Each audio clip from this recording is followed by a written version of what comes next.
Hari ini kita mau belajar cerita tentang Hasan berdoa kepada Tuhan Yesus dari Matius pasal 21 ayat yang ke-22.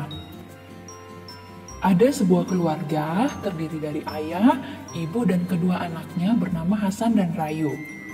Nah, jadi keluarga ini belum mengenal Tuhan Yesus. Jadi setiap kali mereka mengalami kesulitan atau kesusahan atau sakit, mereka akan pergi ke kuil untuk berdoa kepada patung.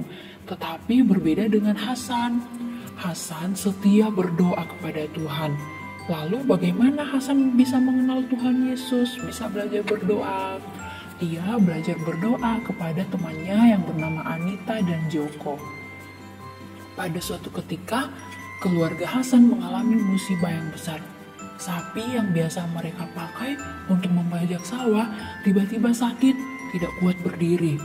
Lalu ayah Hasan berpikir, kalau sapinya sakit, berarti sapinya tidak bisa membajak sawah. Berarti kita tidak bisa menanam di ladang, kita tidak bisa mendapatkan bahan makanan. Lalu apa yang dilakukan ayahnya?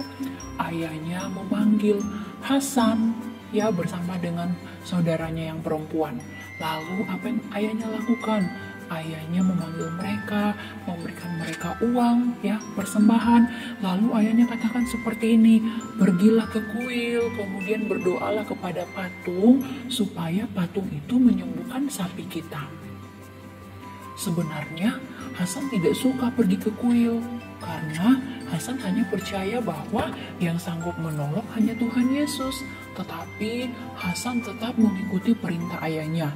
Lalu Hasan pergi ke kuil, dan ketika di kuil, Hasan berdoa.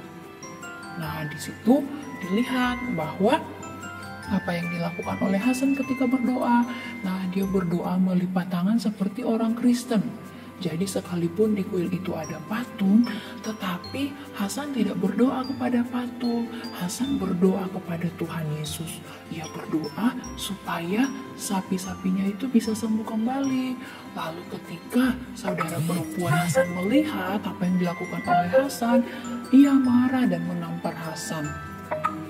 Lalu ia mengatakan, kamu tidak boleh berdoa seperti itu, kamu harus berdoa kepada patung. Sesampainya di rumah, saudaranya bercerita kepada ayahnya bahwa Hasan di kuil tidak berdoa kepada patung, ia malah berdoa kepada Tuhan Yesus. Dan sudah menyampaikan kepada ayahnya bahwa tadi anak yang perempuan ini menampar Hasan karena dia tidak mau berdoa kepada patung. Tetapi apa yang terjadi? Ternyata ayahnya bingung. Kenapa Hasan ini sekarang sudah tidak suka menangis lagi. Dia sekarang pemberani. Biasanya jika ditampar dia akan menangis. Tetapi tadi ternyata Hasan tidak menangis ketika ditampar. Ternyata ada yang memberikan keberanian kepada Hasan, yaitu Tuhan Yesus. Nah, ternyata keesokan harinya, Hasan melihat sapinya sudah sembuh. Lalu ayahnya berkata, ini pasti karena patung yang di kuil telah menyembuhkan sapi kita. Pada malam harinya, ayahnya kemudian sakit. Ayahnya merasa panas, tetapi juga merasa kedinginan.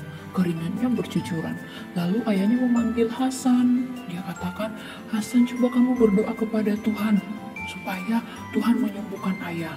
Lalu Hasan berdoa, dia berdoa kepada Tuhan supaya Tuhan menyembuhkan ayahnya. Dan setelah itu, ternyata apa yang terjadi? Tuhan menyatakan mujizatnya. Ayahnya menjadi sehat kembali. Nah, setelah itu, kini ayahnya menyadari bahwa ternyata yang bisa menolong hanya Tuhan Yesus. Sejak saat itu, ayah, ibu, Rayu, dan Hasan, mereka senantiasa berdoa kepada Tuhan.